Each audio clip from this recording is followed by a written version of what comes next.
네, 안녕하세요. 오늘 볼 거는 바로 비판적 읽기입니다.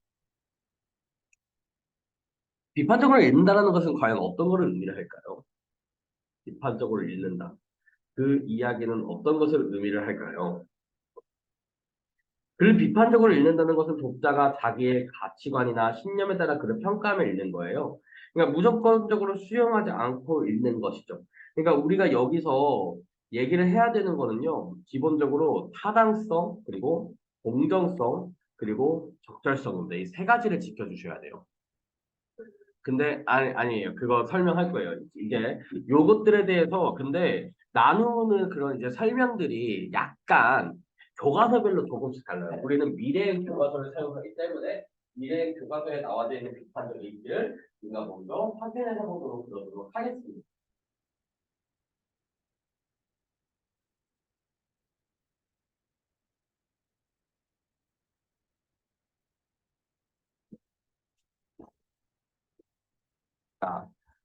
그래서 비판적 읽기라고 얘기를 하는 것을 하기 위해서는 우리가 어떤 거를 확인을 해야 되는지 확인을 해볼게요. 우리 이게 여기서 중요한 게 뭐냐면은 여기 있는 질문들이 과연 어떤 거를 비판하기 위해서 우리가 확인을 해야 되는가에 대한 이야기를 합니다. 예를 들어서 우리가 이제 여기서 확인을 해줘야 되는 거는 총 몇 가지가 있냐면 내용의 타당성.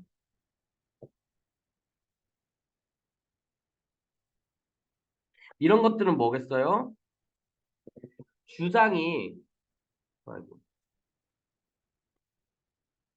주장이 너무 그 논리적인 비약이 없냐, 혹은 이제 뭐 합리적이냐, 이런 것들을 따져주는 거예요. 그리고 근거가 정확하냐, 이런 것들.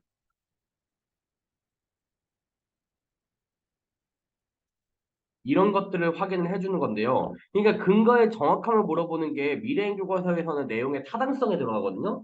근데 여기 비상 교과서만 보더라도 이 근거와 관련되어져 있는 내용이 어떤 거예요? 적절성과 관련되어 있어요. 자료가 적절한지 이렇게 들어가죠. 그냥 조금 달라요. 교과서별로. 근데 우리는 미래행 교과서니까 근거가 정확하냐라는 부분은 내용의 타당성으로 넣어야 한다. 그리고 관점의 공정성을 따져줘야 돼요. 이 공정성이라고 얘기를 하는 부분에 대해서 가장 많이 고민을 하시는데, 왜냐하면 여러분들이 이제 주장하는 글이라는 것을 봤을 적에는 자기의 주장을 펼쳐나가야 되잖아요. 근데 우리가 토론 같은 걸 생각했을 때 상대방 측의 의견을 어느 정도 존중한다라고 얘기를 하는 건 지는 거잖아. 근데 이 글은요, 승패가 없는 거죠. 글의 주장을 펼칠 때는 승패가 없어요. 그러니까 너무 단적으로 들어가면 오히려 안 좋아. 뭐냐면은 다양한 관점을 존중하되 내 의견은 이거다라고 들어가야 돼요. 물론 그렇게 이렇게 얘기하는 경우도 있고 저렇게 얘기할 수 있는 경우도 있지만 나는 그렇게 봐서는 안 된다고 생각한다. 이런 식으로 약간 조금 이렇게 음, 발을 살짝 빼면서 표현을 해줘야 돼. 약간. 그러니까 이거는 뭐라고 얘기를 해야 되냐면은 어떤 너무 한쪽으로 치우치지 않고 균형 잡힌 시각에서 바라봐야 된다는 거죠.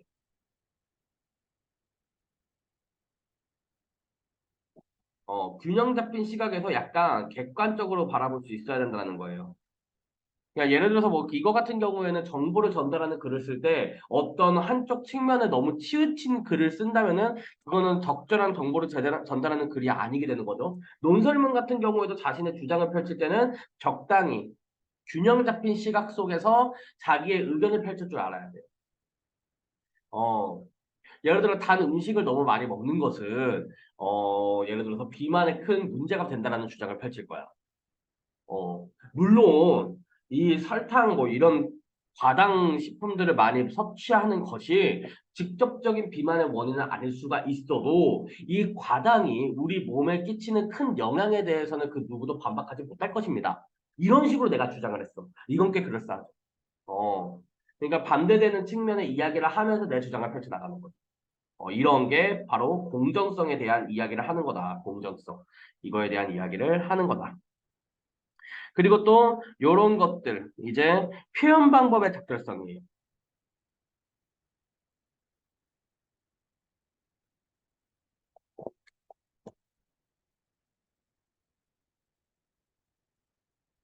표현 방법의 적절성이라고 얘기를 하는 거는 기본적으로 너무 글에 과장된 표현이나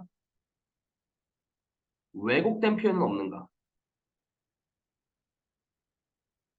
혹은 비방이나 아니면 비난 이런 것들이 너무 급격하게 들어가면 좋은 글이 아니겠죠? 그쵸? 이런 것들을 확인을 해줘야 된다. 그리고 또 글쓴이의 의도 또한 이제 비판을 하는 점은 이런 것들을 비판하는 거예요. 글쓴이의 어떤 의도나 목적. 그러니까 이런 것들. 과연 글쓴이 의도와 내가 일치하는가 혹은 그 내용이 불일치하는가 이런 것들을 따져주면 읽는 거고요. 여기 들어가 있는 사회 문화적 이념 또한 비판해 줘야 된다는 거예요. 누누이 말했지만 우리 추론적 읽기에서 얘기를 했지만 어떤 글쓴이가 자기의 글을 펼칠 때는 그 목적이나 의도에 따라서 글에 들어가 있는 정보들을 조금 숨기거나 아니면 추론해서 읽게끔 만든다는 거죠.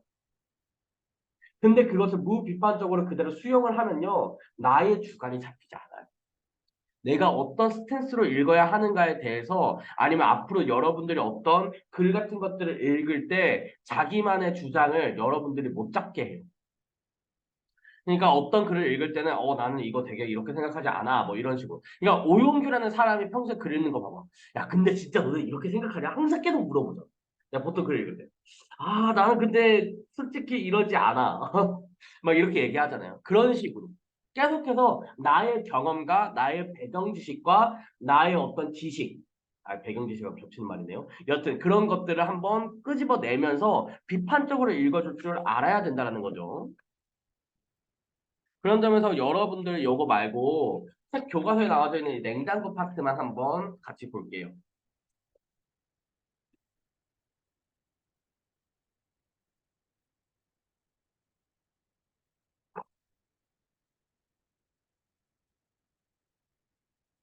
이거 아니.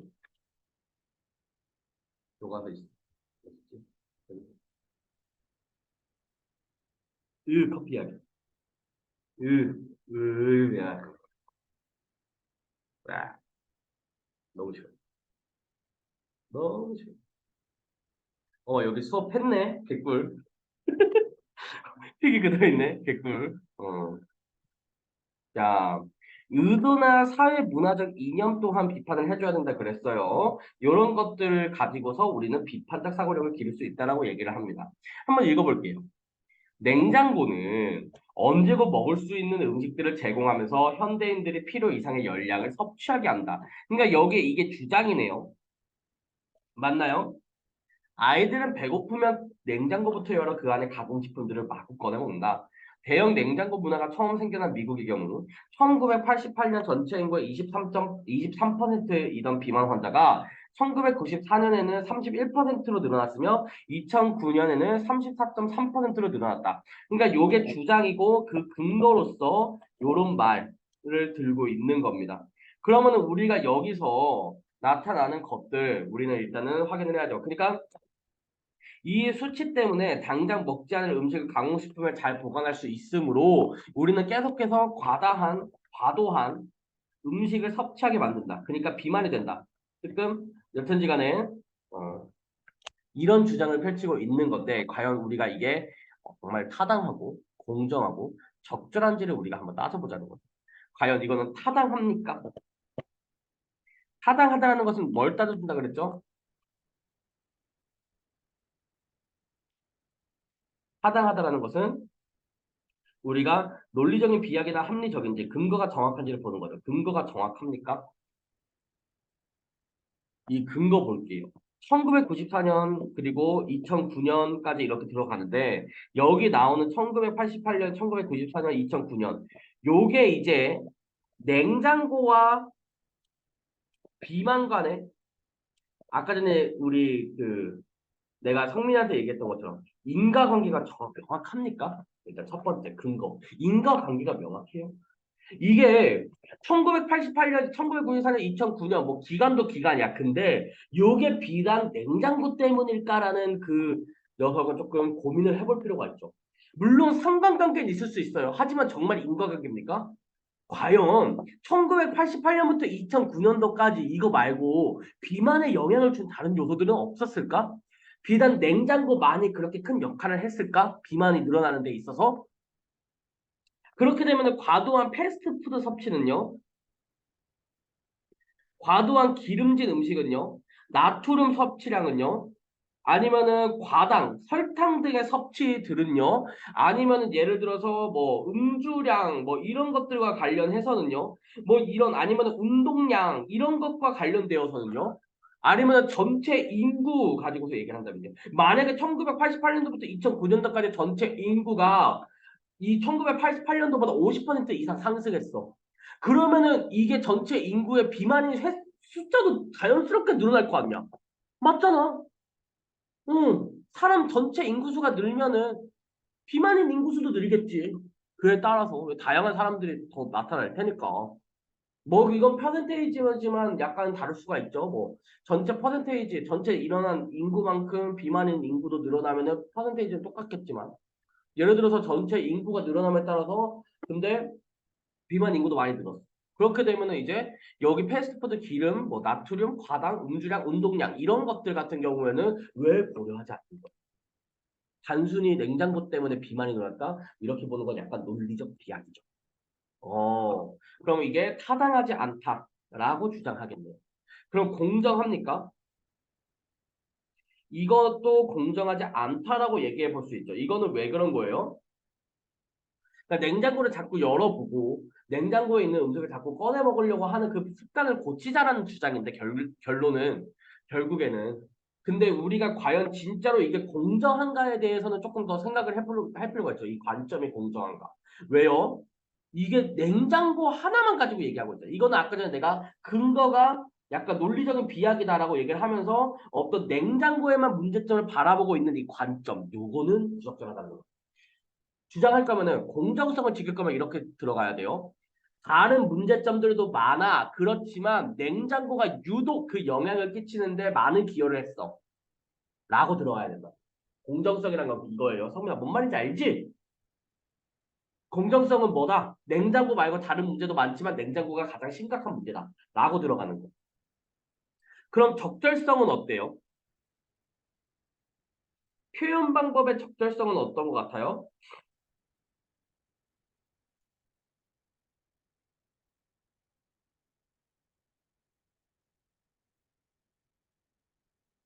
아이들은 배고프면 냉장고부터 열어 그 안에 가공식들을 마구 꺼내면 이건 조금 과장된 것 같지 않아요? 그치? 약간 과장된 것 같지 않아? 마구 꺼내 먹는다? 이것보다는 차라리 요즘 애들은 냉장고에 있는 음식을 마구 꺼내 먹는다라기보다는 이게 냉장고 열었을 때 딱히 먹을 게 없네. 혹은 이제 조리해야 되는 거면 귀찮아서 안 먹잖아요. 그럼 뭐예요? 대부분이 편의점 같은 데서 막 라면 사 먹고 이런 게 조금 더 심하지 않아요? 여러분들이 느끼기에는 어때요? 약간 그런 것 같지 않아요? 근데 냉장고를 꺼내서 마구 꺼내 먹는다. 이런 것도 약간 과장된 표현이 아닌가.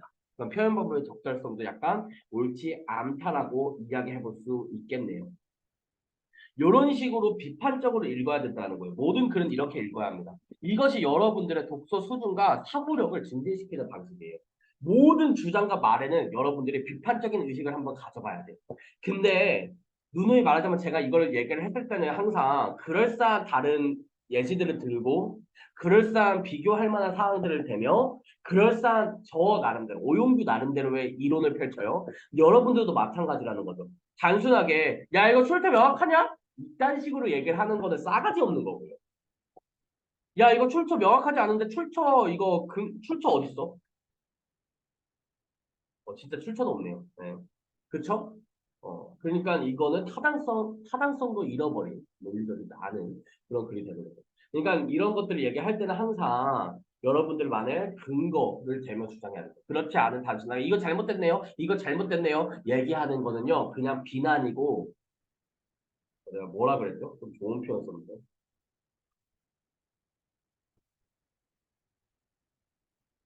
비방에 불과하다라는 거. 단순한 비난이고 비방에 불과하다. 알겠죠? 우리 요거 경쟁 어떻게 받아들일까 하기 전에 본문 내용부터 한번 살펴봅시다. 부정한 사회와 유정한 사회. 이것부터 한번 볼게요.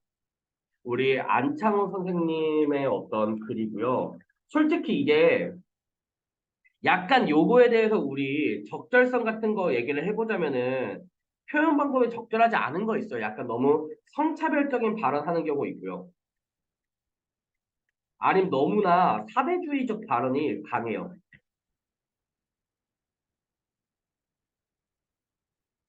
요 측면이 좀 강한 편이에요. 사대주의적 측면과 성차별적 발언이 조금 과하다라고 말씀드릴 수 있을 것 같고요. 또 어떤 것도 있냐면은 약간 타당성이라고 얘기를 했을 적에 이 타당성이라고 얘기를 했을 적에 이 근거라고 얘기를 하는 이 부분이 약간은 이제 좀 어떻냐면은 이 주장이라고 얘기를 하는 것들이 타당성 말고 공정성 있죠. 공정성 같은 경우에도 약간은 좀 요렇게 들어간다라는 거예요.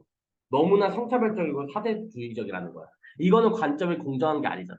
표현 방법도 적절하지 않을 뿐더러 어떤 공정성도 어긋났다는 거죠. 물론 여기 있는 타당성, 공정성, 적절성은 뒤에서 더 평가를 함께 해볼 거예요.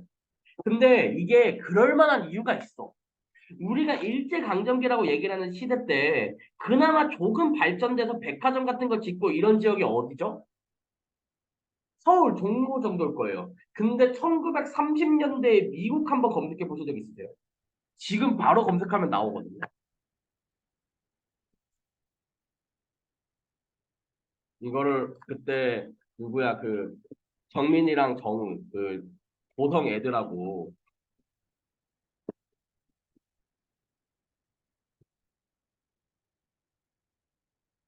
그 어떤 뭐 어디지 무슨 갤러리 같은 데에서 그 비교한 사진 같은 게 있거든요.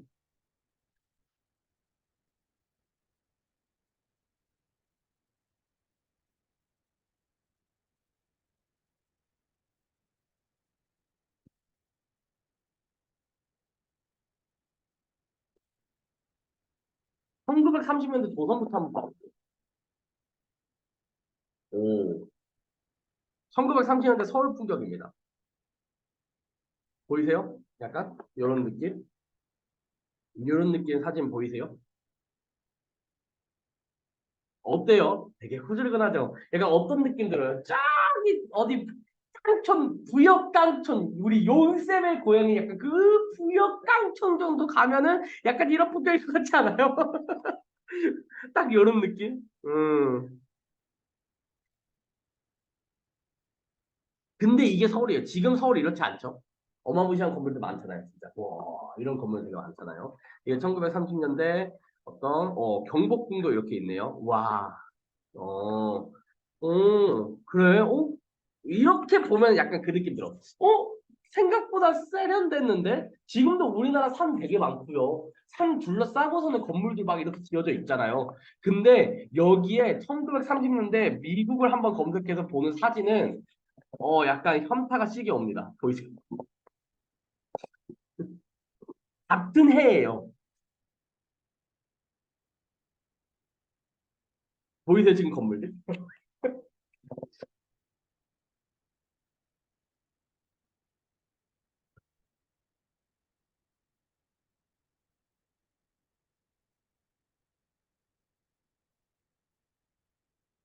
한국철도공사 사람이네.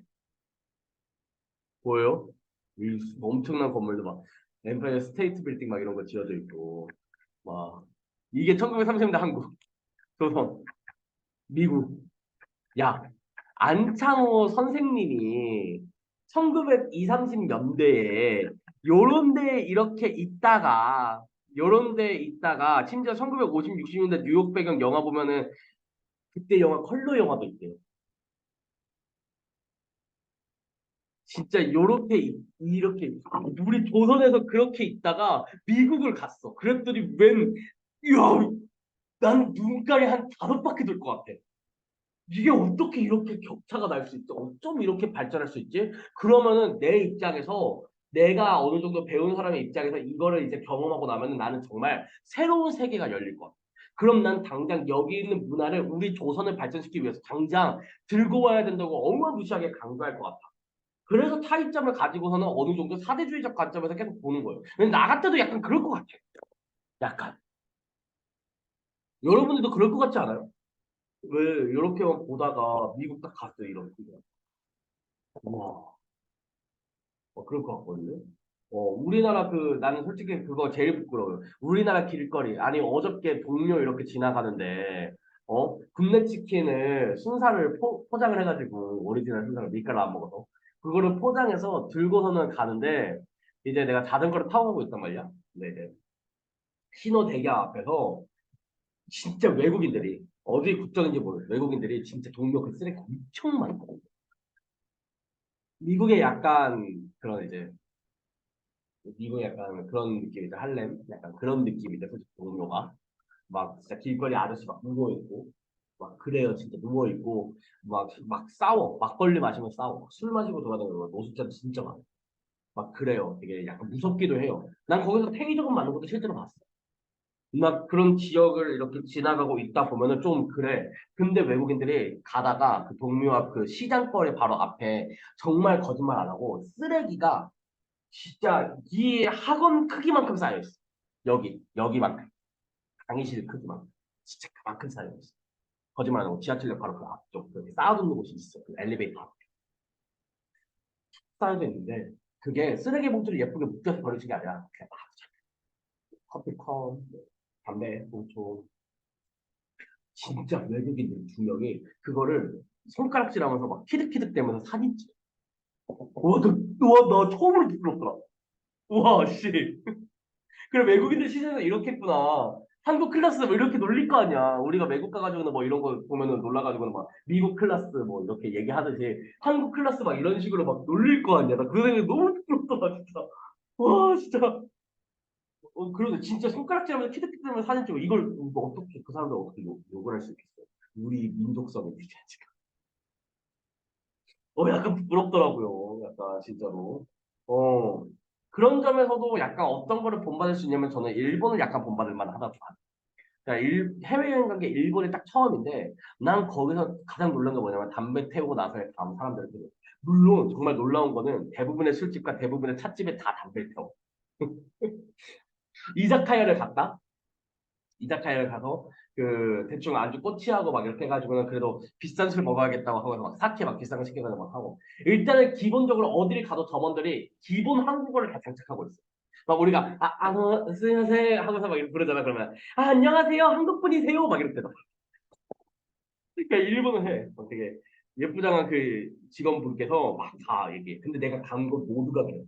막 나랑 그때 치타평 같은 경우 막 산골짜기 후쿠오카인가요? 맞나? 거기에 이제 위에 산골 뭐 산 같은 데 중턱에 그 노천 온천 있는 그런 록칸이라고 하나? 그런 데가 있어. 그런 데 찾아가지고 왔거든. 진짜 힘들었다 가는데 한 10시간 걸린 것 같아. 막 길 찾고 헤매가지고 나 모르니까 그거를 갑자기 가자고 해서 갑자기 여권을 처음으로 끊고 갑자기 갔어요. 진짜 개뜬금없이. 그래서 가가지고는 이렇게 지내는데 진짜 다 한국어 할 줄 알아요. 너무 신기하더라고. 한국 간판이 다 어디 가든. 그래서 뭐 언어 소통적으로는 사실 일본은 그렇게 크게 어려움을 느끼진 않았어. 물론 가끔 그게 안 먹히는 경우가 있는데 그때 영어가 안 돼. 영어를 상대방들이 보통 못 하더라고. 그러면 그냥 손가락질로 대충 몇 개 이렇게 해가지고 약간 불편하지만 그래야 되고요. 어지간한 곳은 다 한국으로 조금씩 하다 이렇게 가가지고 이렇게 하는데 담배를 다 태워. 물론 잽돌이 이렇게 있고 해. 이거는 조금 약간 충격이었는데 나갔을 때, 그 누구도 담배를 피운 다음에 잽돌을 최소한도 바깥에 여기 쓰레기통에다가 버리지 항상 와 진짜 뭐를 챙겨서 있어. 약간 이게 세금으로도 뭐 이렇게 하는 제도가 있대요. 그리고 거리가 정말 어디를 가도 그 사람 진짜 많이 돌아다니는 뭐 도쿄나 오사카 물론 가본 적은 없어요. 제가 가는 데는 후쿠오카가 전부라고. 후쿠오카는 홋카이도 맞아. 홋카이도 갔어. 갔는데 좀 거리가 깨끗해. 그러니까 내가 봤을 적에 이 엔터식스 같은데 우리 왕십리 같은데 가도 거기 복합 거기 상주 하는데 가도 요런 조금 이렇게 큰 있는 구석 같은 거에 누가 컵 하나만 올려두는 순간에 거기 쌓아놓잖아 하나씩 거기다 버리고 공차 먹고 버리고 내가 커피 먹고 버리고 되게 심하더라. 이거 단적으로 지금 우리 학원 바깥에만 봐. 주말 보통 시험 기간 때 일요일 날 되면은 바깥에 거기 쓰레기통 없대요. 더러워. 제가 그 가끔 아침에 왔을 적에 너무 더러우면 제가 정리하거든요.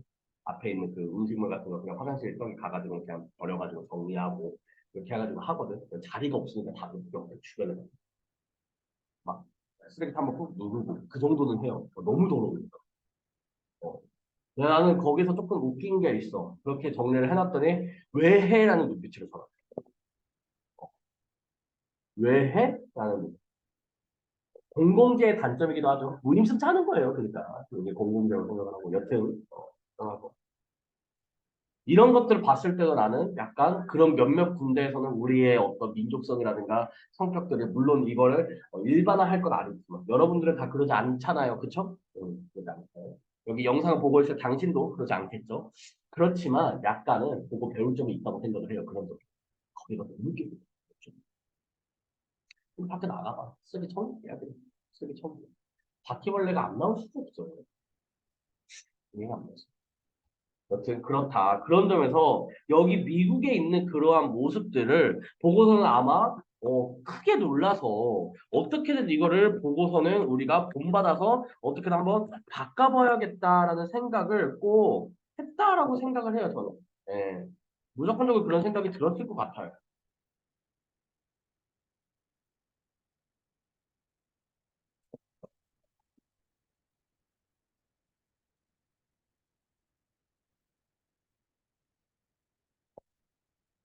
그래서 여기서는 우리가 기본적으로 어떤 커다란 무언가가 변하기 위해서는 여기 있는 내부부터 고쳐야 된다고 생각을 해요. 맞죠? 커다란 것들을 쌓기 위해서는 기반부터 잘 다져야지. 맞잖아. 집을 지을 때 제일 중요한 게 뭐야? 바로 기반을 단단하게 하는 것. 맞잖아요. 그쵸? 기반을 단단하게 하는 겁니다. 어떤 건물을 높게 짓기 위해서는 당연히 기반을 단단하게 해야 돼요. 우리 또한 마찬가지입니다. 우리의 가지고 있는 어떤 문화 풍토라든가 사회의 모습을 크게 한번 바꾸려고 한다면은 거기에 있는 우리들의 내면부터, 기반부터 바꿔야 된다고요. 맞잖아요. 그쵸? 여러분들이 다이어트를 결심합니다. 뭐부터 바꿔야 돼요? 내 마음가짐부터 바꿔야 돼요. 내가 금연을 하려고 해요. 뭐부터 바꿔야 돼요? 내 생활 패턴, 내 기본 생각부터 다 고쳐 먹어야 된다는 거예요. 중요한 얘기. 정의 돈수의 의미 하면서 등장합니다. 정의 돈수의 의미. 여기서 정의 돈수라고 얘기를 하는 거는 기본적으로 사랑 배우기란 뜻이에요.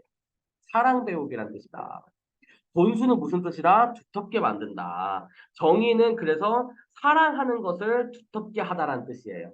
사랑해야 된다는 거예요. 그것이 비단 그것뿐만이 아니야. 남녀, 여남과의 사랑뿐만이 아니라 자식과 부모와의 관계도 사랑해야 하고요. 부부 사이도 사랑해야 되고요. 친구 사이도 사랑해야 되고요. 이 사랑으로 가득 찬 사회가 만들어져야 된다는 거예요.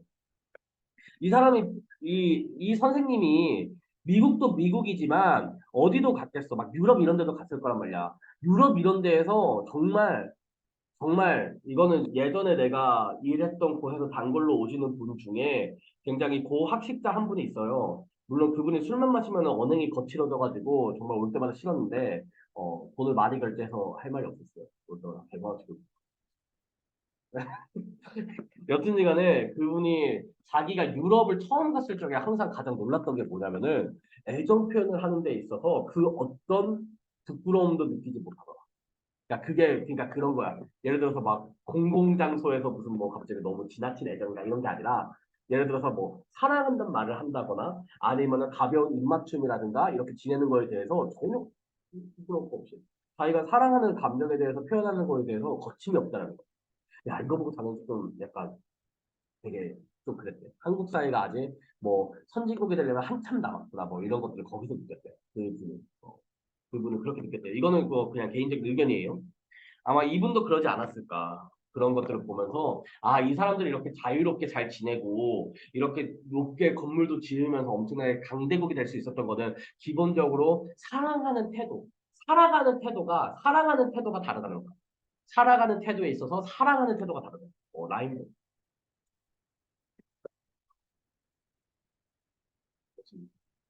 살아가는 데 있어서 사랑하는 태도가 다르다. 여튼 뭐 그치? 어 그래서 그 누구보다 사랑하는 자가 그 보겠죠 영상으로. 음. 어. 그래서 정후돈수, 아니 정의돈수, 정의돈수를 우리가 이제 보도록 하겠습니다. 정의는 친애와 동정의 결합입니다. 여기서 정이라고 얘기를 하는 이 정자가 감정할 때 정자잖아요. 좀 다르다는 거죠. 친애란 부모가 자식을 보고 기워서 적으로서 사랑하며 동정이란 자식이 당하는 고와 낙을 자기가 당하는 것 같이 여깁니다. 그러니까 친애라고 얘기를 하는 것은 어떤 정으로서 사랑함이고요. 동정이란 일종의 공감이죠.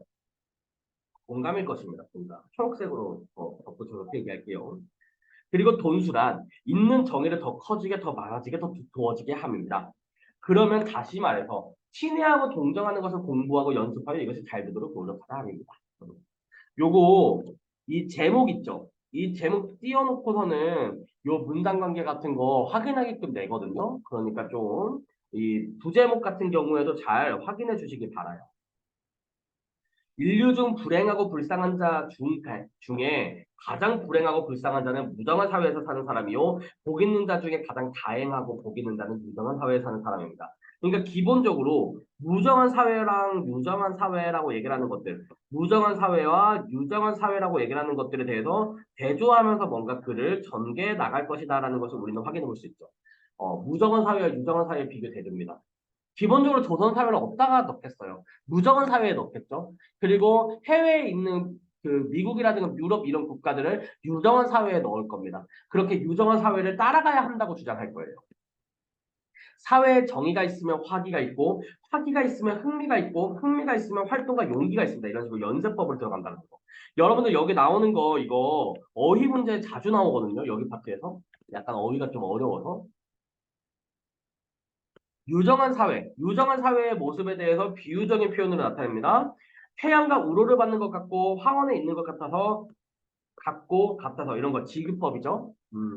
여기는 고통이 없을 뿐더러 모든 일이 잘 되어갑니다.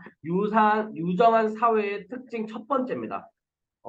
우로를 받는 것 같고 태양을 받는 것 같고 화원에 있는 것 같아서 고통이 없고 모든 일이 잘 되어간다. 첫 번째 특징이죠. 그러니까 이게 표현 방법의 적절성으로 따졌을 때는 약간 좀 과장된 표현인 것 같긴 해. 아무리 유정한 사회, 해외에 있는 그런 사회라도 모두가 정말로 그렇게 잘 살았을까? 그건 아니었겠죠. 거기도 빈부격차, 솔직히 빈부격차 심하면은 진짜 심했겠지. 맞잖아.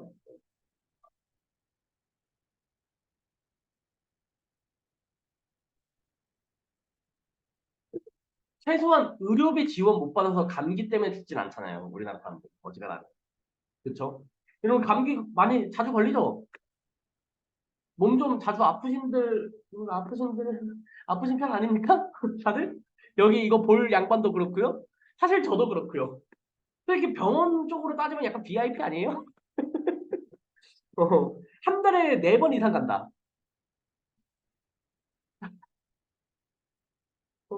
약간 인정? 어, 제 3차 이상 종합병원을 한 달에 한 번 이상 간다. 왜 안 가? 보통 가는 편 아니에요? 약간 종합병원, 대학병원 같은데 가죠. 많이 아픈 편인 거예요. 누구 1년 한 번 병원 가는 거 보기 힘든 사람도 있어요.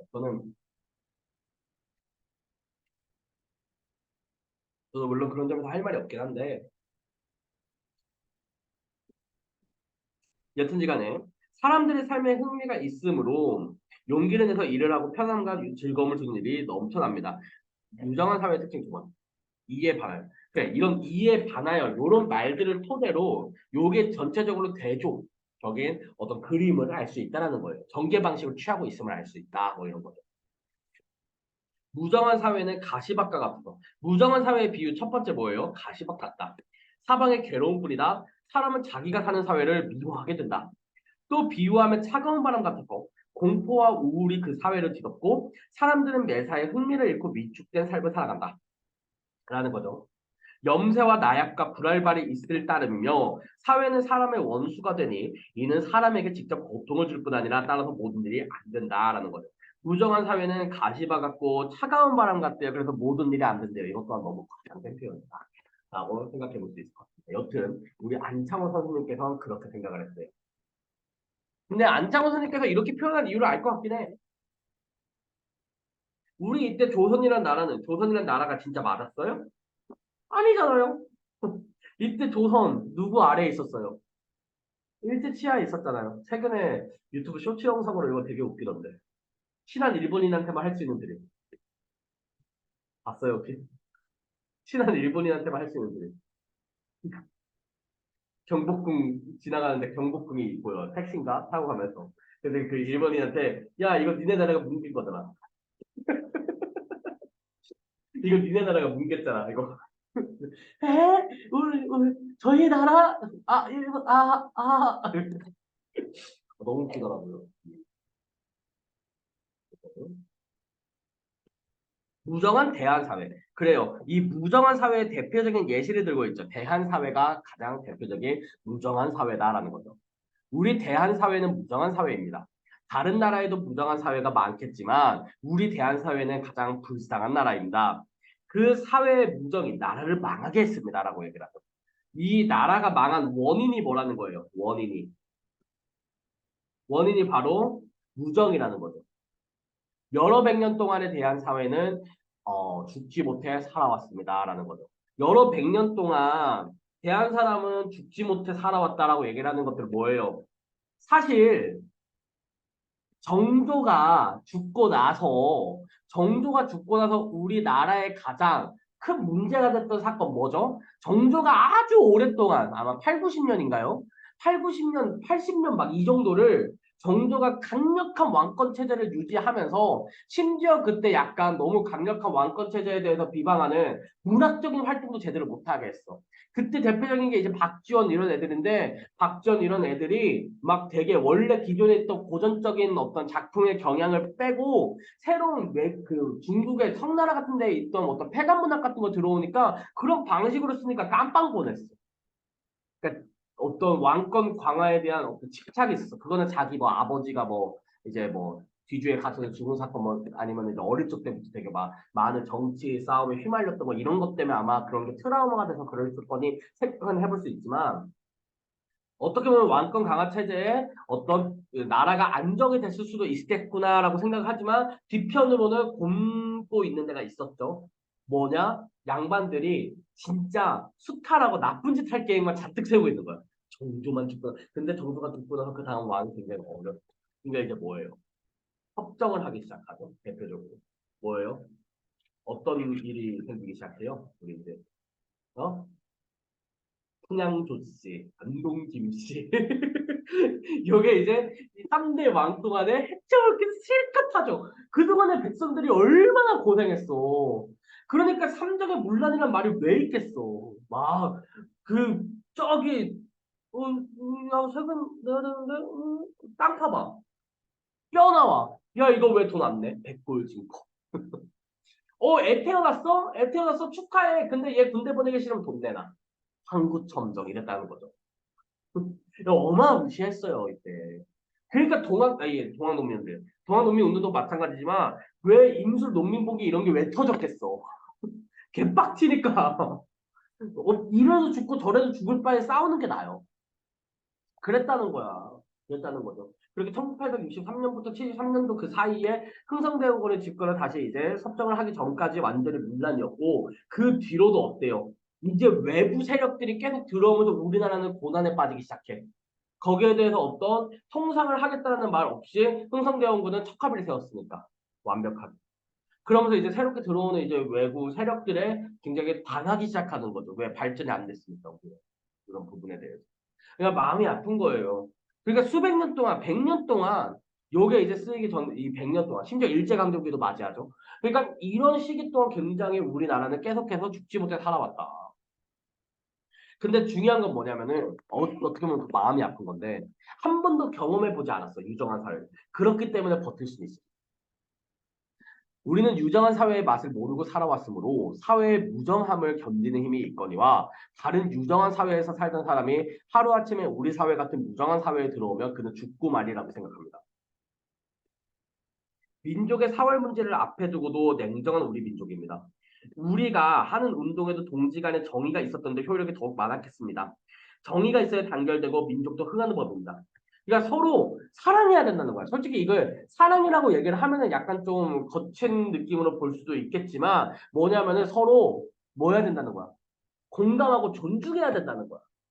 이거는 현대 사회에도 진짜 저격하는 글인 것 같긴 해요. 우리나라 현대 사회도 정말 무성한 것 같아요. 이건 내 소신 발언일 수 있어요. 너무 무정. 남녀 연함에 갈려져서 싸우고요. 정치 완벽하게 양극화돼 있어. 이번에 그거 된 것도 봐봐. 대통령 된 것도 몇 점 몇 퍼센트 차이로 양극화돼서 당선돼. 야, 현대 사회 뭐만 하면 갈라져서 양극단적인 이야기로만 서로 얘기를 하고 중점을 잡으려 하지 않아요. 약간 그런 것 같지 않아요? 주변에 어떤 그런 와중에 어떤 미친놈들은 그냥 갑자기 길 가다가 칼질을 하기 시작하고요. 어떤 미친놈들은 자기 아이가 왕의 피를 이었으니 따르라고 하고요. 막 이런 말도 안 되는 양극단, 심지어 교육부에서도 양극단이 이루어지잖아요, 현재. 학부모 사이와 선생들 사이 공교육 멈춤의 날이라는 것을 보고 나는 큰 충격을 가질 수밖에 없었어요. 난 정말 큰 충격이었어요. 저랑 선생님들, 그러니까 교육자라고 얘기를 하는 학교 선생님들하고는 큰 차이가 있다고 보거든요. 저는 당신들한테 이런 설명만 하면 돼요. 당신들이 어떻게 자라나든지 간에 사실은 큰 책임이 없습니다. 그게 의무는 아니기 때문에. 하지만 달라요. 길을 육자라는 그 무게감이 어마무시해요. 당신들 길러내야 돼요. 근데 그거를 거기서 기르는 거는 2차 교육기간이야. 1차 교육기관에서 먼저 기르는 게 있어야 돼. 근데 1차 교육기관이 다 2차 교육기관에 모든 걸 전임할 그래놓고 우리 아이는 은는이란 보살을 붙였어요. 나는 이게 굉장히 잘못된 거고 소신 발언이 약간 너무 정의가 없어. 안창호 선생님 식대로 표현하면 너무 정의가 없는 것 같아. 사랑하고 존중하려 하지 않아. 단결이 안 되는 느낌이랄까. 심지어 거기에 이제 요즘은 외국식 그런 개인주의 문화 엄청 묻어있죠. 근데 뭐 단결하고 뭐 이런 문제점 무슨 문제 있어? 그냥 일단 나만 잘 먹고 잘 살고 나만 아니면 돼. 약간 이런 그런 게 있는 것 같죠. 이때 당시에도 마찬가지였어요. 독립운동 노선이 있잖아요. 하나로 정해진 게 아니야. 여러분들 실제로 한국사 공부했을 때 독립운동 이거 너무 중요한 파트야. 진짜 너무 중요하고 우리 민족이 절대 잊어서는 안 되고 항상 다 모든 걸 기억해야 돼. 그렇지만 사실 공부할 때 제일 힘든 파트 중에 하나다. 맞습니까? 솔직히 공부할 때 너무 힘든 파트 중에 하나예요. 이게 지역별로 심지어 한반도뿐만이 아니야. 저기 위쪽 러시아 중국 그리고 이제 그 아래 있는 뭐 막 그쪽 지역들 그 어디야 뭐 해외 막 하와이까지 막 너무 힘들어. 막 외우기가 너무 막 힘들어. 근데 알아야 돼. 근데 이거를 반대로 생각해 보면 그만큼 열의도 넘쳤지만 뭐냐면은 그게 그만큼 많았던 거는 그만큼 단결이 안 됐던 거예요. 맞잖아요. 그러니까 안정환 선생님 그게 안타까웠던 거죠. 야, 이게 정말 정의가 있었다면 이게 오히려 더 효과적이었을 수 있겠다. 라는 거죠. 정말로 자주 독립을 이룰 수 있지 않았을까라는 생각을 해봅니다. 저도. 정의는 본래 첨부한 것이지만 여기서 첨부한 것이지만 유교를 숭상하는 데서 우리 민족이 남을 공경할 줄 알아서 남을 사랑하는 것을 잊어버렸습니다. 맞죠? 또 혼상 제사도 허례로 기울어지고 진정을 하는 일이 별로 없습니다라고 얘기를 하죠. 그러니까 만약에 정의가 있었다면 진정으로 정의가 있었다면 예를 들어 예성 논쟁 같은 거 왜 생겼겠어? 이 허식이에요 사실 예성 논쟁이. 막 3년 할 거냐 뭐 1년 할 거냐 뭐 이것 가지고서는 막 어마무시하게 싸운 거 아닙니까? 혹은 그 뒤로도 막 이런 이제 대한 사회에서 어떤 새로운 문물들을 받아들이지 못하는 것들, 유교 사회의 어떤 긁어 부스럼이 생겼다는 거고, 우리가 병자호란 이후 시기에 사실은 100년 동안 북벌론, 허구적인 북벌론 주장을 허등전에서 봤잖아요. 그런 것도 주장하면서 그렇게 얘기하는 것들이 사실은 다, 정의는 본래 하늘이 준 거야. 맞아. 근데 유교를 숭상하는 데서 우리 민족이 공경은 알아. 공경은 해. 하지만 사랑하는 것을 잊어버려. 여러분들의 유년 시절을 회고해 보십시오. 사람과 사람 사이에 서로 사랑하는 정이 생기면 당연하거든. 우리 사회에서는 부모와 자녀, 형과 아우 사이에 아무 정의가 없습니다. 어른들이 아이를 대할 때 한 개인의 완희물로 여깁니다. 장난감이나 희롱 대상으로만 여긴다는 거예요. 그리하여 그 울고 웃는 꼴을 보기 위해 울려도 보고 웃겨도 봅니다. 또 호랑이가 온다, 귀신이 온다 하여 아이들을 놀라게 합니다. 또한 집안에 계신 조부모나 부모는 호령과 맷때리기로만 이를 삼음으로 아이들은 매를 맞을 생각에 떨고 있습니다. 사랑으로 부모와 조부모가 다가서서 막 안기고 막 해야 되거든요. 근데 어린 나이 때부터 막 안기고 그러면은 뭐 해? 그러면 안 돼! 하면서 막 회초리질하고 정자세로 걷게 하고 막 인사 막 이렇게 딱 정자세로 하게 하고 그 어린 나이에 앙탈 부릴 시기에 그랬다라는 거죠. 나는 어렸을 때 산에 가서 놀기를 제일 좋아했는데 종일 놀다가는 돌아올 때는 매를 맞을 생각에 떨면서 돌아왔습니다. 게다가 걸핏하면 아이들을 잘못했다고 내쳤습니다. 제 부모의 집에서 쫓겨나와 울면서 빙빙 돌아다니는 꼴은 참으로 기가 막혀 볼 수가 없어요. 이게 정말 폭력적인 단어거든요. 부모가 아이를 훈육할 때 가장 폭력적인 단어는 여기 내 집이야 너 나가. 여기 내 집인데 너가 내 말대로 안 할 거면 나가 이거야. 아이의 어떤 독립성이라든가 이거를 전혀 안 하고 내가 주어지는 법칙에 강요하기만 하는 순응하라고만 강요하는 굉장히 잘못된 훈육이라고 생각을 합니다. 그 표현은 너무 폭력적이에요. 예, 맞잖아. 내가 부모로서 너가 자녀인데 내가 너에게 적절한 어떤 보호와 사랑 이런 것들 없어. 너와 나의 관계는 그저 이 안에 뭐야 등봉산의 등본상 법적인 관계일 뿐이야. 이렇게 얘기하는 거랑 다른 거죠. 근데 이때 이랬다는 거예요. 저도 많이 그랬죠. 그래서 실제로는 조금 나이 먹고서 제가 뭔가 돈을 벌 수 있는 능력이 생겼을 때는 집을 바로 나와. 그렇다는 거죠. 예, 맞잖아요. 어린 나이에 놀 때는 놀고 집으로 돌아갈 때 저는 항상 늘 무서웠어요. 아빠한테 맞을까 봐. 어, 놀고서 집 들어갈 때. 그러니까 항상 거짓말을 했고 항상 숨겼어.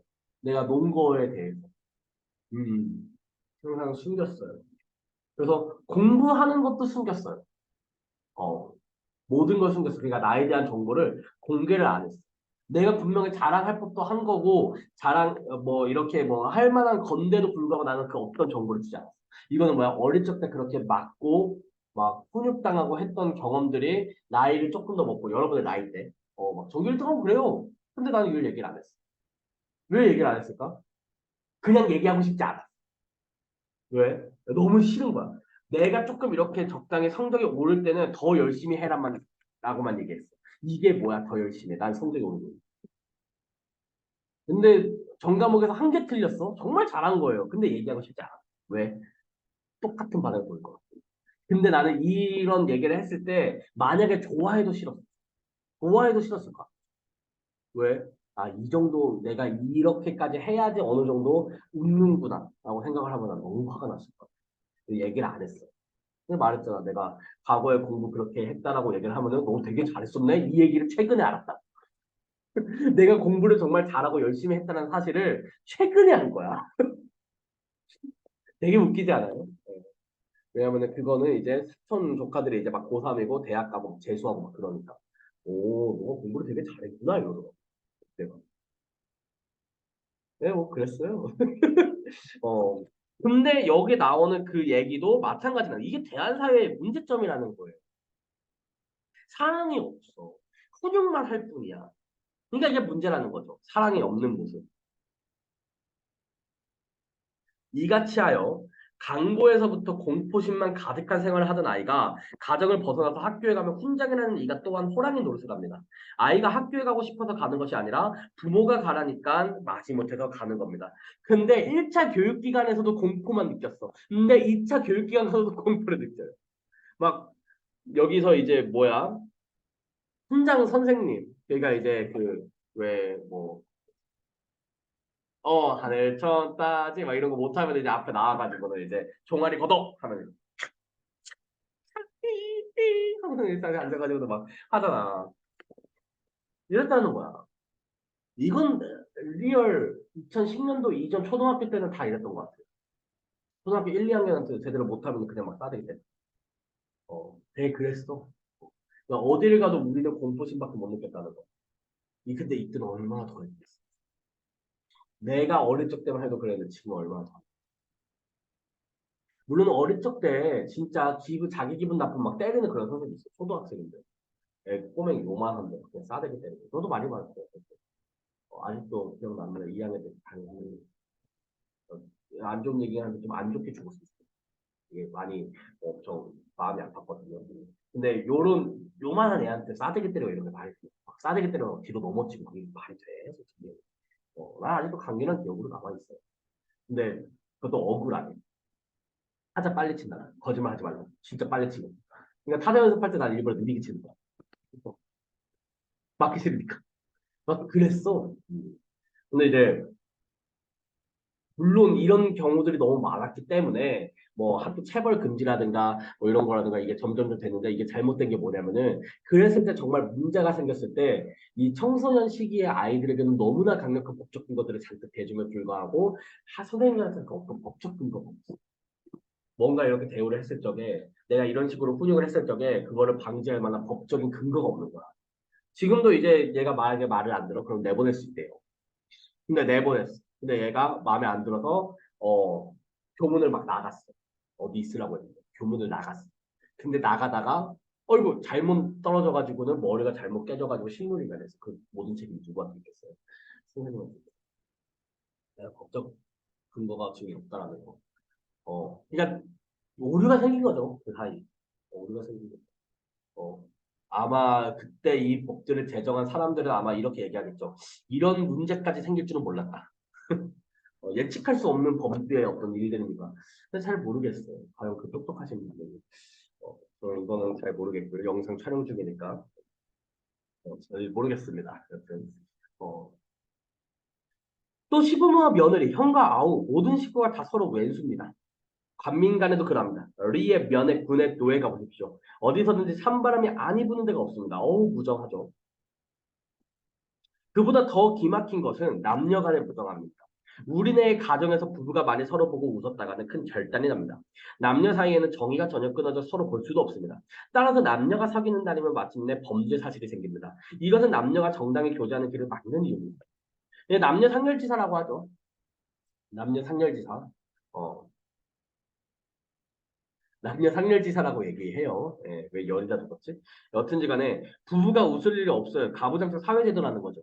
왜요? 이때 여성은 뭐야? 지아비를 섬겨야 하고 막 이런 논리. 약간 지금으로 따지면 약간 어, 물음표 갈고리가 한 15개씩 바뀔 만한 이상한 논리. 지금은 전혀 여기까지 못하죠. 예. 가부장적 사회제도는 있어요. 있을 수 있어. 근데 이 부가 이제는 단순히 남자만이 아니야. 여자가 될 수도 있죠. 이런 생각 혹은 이제 가부장적이라고 얘기를 하는 거 어떤 가장이 뭘 한다 뭐 이런 거 이제 없어져야 돼요 확실히 뭐야 남녀 연합이 함께 가는 거야 항상 무조건 함께야 평화롭게 가야 된다 평화롭게 그런 거고 나는 이거에 대해서 남녀의 문제라고 얘기를 하는 게 남녀의 문제라고 얘기하는 게 단순히 어떤 연애라든가 뭐 사랑 뭐 이런 거를 넘어선 문제라고 생각을 해요. 이거는 이렇게 한번 생각을 해보세요. 남녀 문제라고 얘기를 하는 게 단순하게 여러분들이 연애를 하거나 그런 문제가 아니라 어디까지 확장지어서 설명을 해야 되냐면은 좋아하는 것에 대한 선택의 문제야. 대한 사회에 있는 사람들, 무정한 사회의 사람들은 선택의 기회가 별로 없었다라는 거야. 맞잖아. 맞죠. 자기가 좋아하는 것을 스스로 선택할 수 있을 만한 기회가 별로 없었고 권리가 없었어요. 맞잖아요. 심지어 일제강점기야. 그 어떤 선택의 권리도 존재하지 않았어요. 이러니까 문제라는 거예요. 이 남녀의 문제라고 얘기를 하는 건 서로 좋아하는 것을 서로 선택하는 문제잖아요. 근데 어때? 결혼도 남녀 간에 할 수 있어? 좋아해서? 아니요. 보통은 정략 결혼이죠. 그냥 이런 거예요. 선택의 문제와 연관됩니다. 이런 말을 조금 해보고 싶습니다. 다정한 남의 사회까지만 보고 쉬는 시간 좀 가져볼게요. 이제 한번 눈을 돌려 다정한 남의 사회를 봅시다. 서양 사회죠. 무정한 사회와 대비됩니다. 그들의 가정에서는 부모가 결코 노하지 않습니다. 장난감으로 인형 같은 것을 주어 사랑하게 하고 잘 때는 안고 키스하고 재웁니다. 식탁에서도 아이를 특별하게 대우합니다. 우리 가정에서처럼 역정내며 먹으라고 호령하지 않습니다. 이리하여 어렸을 때부터 공포심이 조금도 없이 화기애애하게 자랍니다. 자, 이거를 저는 이렇게 적어요. 전인격적인 대우를 한다. 어린 아이도 완이블로 봅니까? 지금 여기 있는 남의 사회가 서양 아이들은 실로 꽃보다도 귀합니다. 정이 가득한 가족에서 자라는 까닭입니다. 소학교에 가면 교사는 다 여자입니다. 이것은 여자가 남자보다 정이 더 많은 까닭입니다. 자, 여기 부분이라는 거죠. 이걸 비판적 있게 해야 되는 부분이라는 거예요. 이 정이라는 것은 개인적인 덕목이잖아. 근데 이거는 남자, 여자 중에 여자는 남자보다 더 정이 많아. 그래서 여기서가 더 많으니까 정이 많은 교육이야. 이렇게 얘기하는 것은 굉장히 성차별적인 발언이고 일반화된 발언이죠. 이런 것들은 옳지 않은 거예요. 요런 시선 공정하지 않고요. 요런 발언 적절하지 않죠. 뭔 말인지 아시겠어요? 요런 관점 공정하지 않다. 요런 발언 적절하지 않다. 그러므로 학생들은 결국 우리나라 아이들처럼 학교에 가기 싫다고 억지 쓰는 것을 보지 못했습니다. 이런 표현 또한 과장이라는 거예요. 뭐 미국 전국에 있는 모든 뭐 학교 다 봤어? 그런 거 아니잖아. 그치?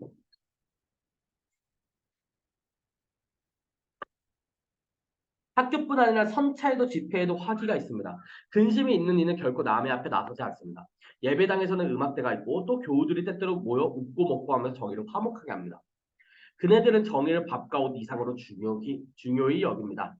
상인이나 학생이나 심지어 신문 파는 아이들까지라도 친목단체를 안 가지는 자가 없습니다. 그들은 정의 없이는 살 수 없다는 뜻에서 이렇게 합니다. 미국 같은 나라에 가서 제일 부러운 것은 직업의 상하를 막론하고 다 즐거워합니다.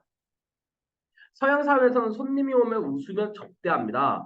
부대 남녀는 약혼 시절부터 열정적인 사랑에 지극하여 서로 껴안고 좋아합니다. 다른 이가 이를 흠하지 않으므로 그들에게는 아무런 공포가 없고 다만 두터운 정권입니다. 남녀의 화합은 사회정의의 기초이건만 우리 사회는 남녀를 꼭 갈라놓음으로 차짓한 세상을 이루고 갑니다. 서양 사람은 정의에서 자라고 정의에서 살다가 정의에서 죽습니다. 그들에게는 정의가 많으므로 화기가 있고 따라서 흥미가 있어서 무슨 일이든 자살됩니다. 그래요. 여기 있는 표현들. 아까 전에 봤죠? 그런 조선과 아까 미국의 차이점. 눈이 한 5바퀴 돈다고. 내가 진짜 판이 바뀔 것 같아. 나에게 주어져. 세상이 달리 보일 것 같아. 완전 뒤집힐 거죠. 그러니까 이렇게 보는 것도 약간 이해는 해. 이렇게 이해되시죠? 약간 왜 이렇게까지 얘기를 하는지. 그럼에도 불구하고 약간 과하죠. 지나치게 이분법적이라는 거예요. 시선이 너무 과장됐다는 거예요. 물론 이 서양 사회가 어마무시하게 훌륭하고 대단해 보이지만 사실은 그만큼 문제점도 많다고. 맞잖아. 양극화가 어마무시했다고. 그 양극화의 범위가 차원을 달리했다고. 그건 지금도 마찬가지. 그래서 정의 논술을 할 만한 구체적인 사항들 몇 가지를 얘기를 하고 7가지를 얘기를 하고요. 여기 오직 정의 논술 4글자 이렇게 하면서 마무리를 짓고 있습니다. 여기까지는 한번 읽어보세요. 그래서 우리 다 여기 얘기하는데 구조가 정의 논술의 의미, 정의와 사회의 관계, 무정한 대한사회와 다정한 남의 사회를 비교 대조하고요. 정의기록 공부 구체적인 실천 사항 얘기하면서 오직 정의도수 4글자 이렇게 강조하면서 마무리가 되는 글입니다. 어떤 타당성, 글쓰기의 관점과 여기 있는 관점을 뒷받침하는 근거가 명확한지에 대해서 우리 한번 확인을 해봅시다. 가정법이래요. 서양 아이들은 정이 가득한 가정에서 꽃보다 귀한 대접을 받으면 잘한대요. 학교에서 교사가 다 여자인데 여자가 남자보다 정이 많으므로 학생들이 여자 교사들을 잘 따르고요. 남녀의 관계는 약혼 시절부터 열정적이고 이런 애정 표현에 대해 남들이 흠을 보지 않는다라고 주장을 하고 있어요. 여기 있는 관점과 그 근거가 적절하다, 이거 타당하다라고 보세요. 그래요. 그렇게 볼 수 있다라고 쳐요. 근데 이거를 타당하지 않다라고 만약에 본다면은 어떤 공정성도 우리가 비판적으로 바라볼 필요가 있다라는 거죠. 만약에 이 관점이 너무 공정하지 않다면 사실 타당한 것도 아니긴 해. 맞잖아. 여기 나오는 표현 방법이 적절하지 않다면 타당하지 않은 거기도 해. 가정, 여기 나오는 이 근거, 가정, 공정하정, 뭐 이렇게 볼 수 있다. 아까 정리할 수 있는 거. 학교, 아까 전에 공정하지 않다라고 얘기할 수 있죠. 왜? 성차별적인 너무 발언이다. 남녀의 관계에 가지고는 공정하다고 볼 수 있죠. 이건 왜? 100년 전의 사회에서 이 미국 가가지고는 가는데 남녀가 가다가 갑자기 입을 맞춰. 오면 세상에 했겠죠. 지금도 약간 지금 홍대인가? 홍대 이제 그 밥 먹으려고 이렇게 홍대 출구역으로 이제 나왔거든요. 근데 되게 젊어. 20대? 나랑 20대고. 20대 초반? 약간 그렇게 보이는 친구 2명이서 지하철역 그 개찰구 바로 앞에서 어, 너 막 몸을 막 비비면서 너무 거칠게 막 입을 막 거의 그 뭐야 그 조정석 마냥 막 비가 막 해! 막 이러고 있는 거야. 근데 다들 세자 시선을 피하려고 하는데 시선이 가자고 무슨 왜 찍었대? 약간 부끄럽더라고요 그거는. 그런 거 아니고 솔직히 길 가다가 그냥 커플이 가다가 어떤 커플이든지 간에 그냥 서로 입 살짝 맞추고서 히히 웃으면서 손잡고 가 그러면은 나는 그걸 부끄럽기보다는 약간 부럽다 이러면서 부럽다고 하고서 갈 것 같아요. 뭐 부끄럽다는 느낌은 전혀 안 들죠. 근데 솔직히 한 30년 전만 하더라도 그러고서 지나다니면 약간 좀 부끄러워하는 경향이 있다. 그런데 100년 전이나 더 심했겠죠. 그러니까 이런 생각이 공정하다라고 얘기를 하는 거고요. 비유적인 표현이라든가 이런 것들은 뭐 적절할 수 있다. 그리고 대조적인 표현 같은 것도 굉장히 잘 나타낸다. 하지만 어떤 적절성을 가지고서 판단했을 때는 너무나 서양 우월적이고 이분법적 태도를 나타낸다. 이상적인 사회를 바라보는 시선이 너무 과장되었다. 이렇게도 얘기해 볼 수 있는 거죠. 알겠죠? 자, 그래서 일단 여기까지 하시고, 일단 조금 쉰 다음에 우리 보도록 하겠습니다.